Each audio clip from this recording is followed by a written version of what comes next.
Nous sommes dans la 5e tranche de la pyramide Korver. Donc la première tranche, le ball mastery, la deuxième tranche, le control pass, la troisième tranche, le 1 contre 1, la quatrième tranche, la contre-attaque ou le jeu en mouvement, et donc la 5e tranche, le finishing. On en avait déjà parlé. Elle concerne la séance 19 et 20, qui seront similaires. Donc la séance 19-20 dédiée au finishing. Du coup, on va voir la partie 1. On va y avoir d'abord avec le slalom une réutilisation des autres fromages, comme l'exploitation d'espace, comme le ball mastery, la maîtrise du ballon. Donc le slalom, vous faites un slalom, plus, très important, vous terminez sur une finition. Une frappe, ou un duel face au gardien, si vous avez un coéquipier à disposition. Donc très important, à la fois le slalom et la finition sont d'égale importance dans cet exercice-là. Vous faites ça pendant 45 minutes. Ensuite, vous passez à la partie 2.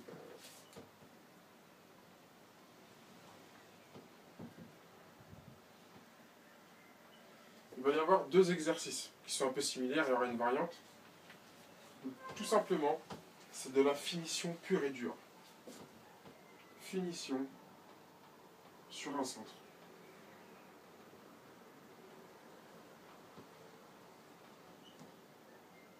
Avec pour obligation de prendre le maximum de risques. Maximum de risques.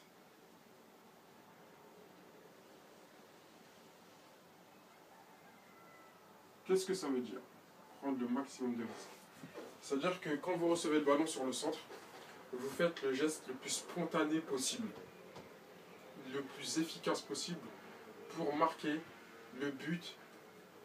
Faites preuve d'imagination. C'est ça le cœur de l'exercice, c'est faites preuve d'imagination et de prise de risque pour pouvoir marquer un but. Donc ça, le premier exercice, on le fait en une touche. Une touche. Obligation de marquer en une touche de balle. Plus on va réduire le nombre de touches, plus il va falloir faire preuve d'imagination. Parce que si la balle elle vous arrive un petit peu trop en l'air, il va falloir tenter le retour acrobatique, etc. La deuxième variante, c'est de le faire en 2 touches. C'est-à-dire que l'exercice numéro 2 en 2 touches. Pareil. Vous recevez le ballon sur un centre ou sur un coup franc. Vous avez le droit de contrôler le ballon. Et le but du contrôle, c'est de prendre le maximum de risques pour se mettre dans le sens du but très rapidement et enchaîner sur une frappe. Donc prise de risque sur... Inspirez-vous d'un mec comme Suarez, qui va te sortir des contrôles poitrine abracadabrantesques juste pour se mettre dans le sens du but. C'est un peu cette image-là que j'ai envie de vous donner. Donc une demi-heure sur chaque variante. Une demi-heure sur une touche de balle, une demi-heure sur les 2 touches de balle.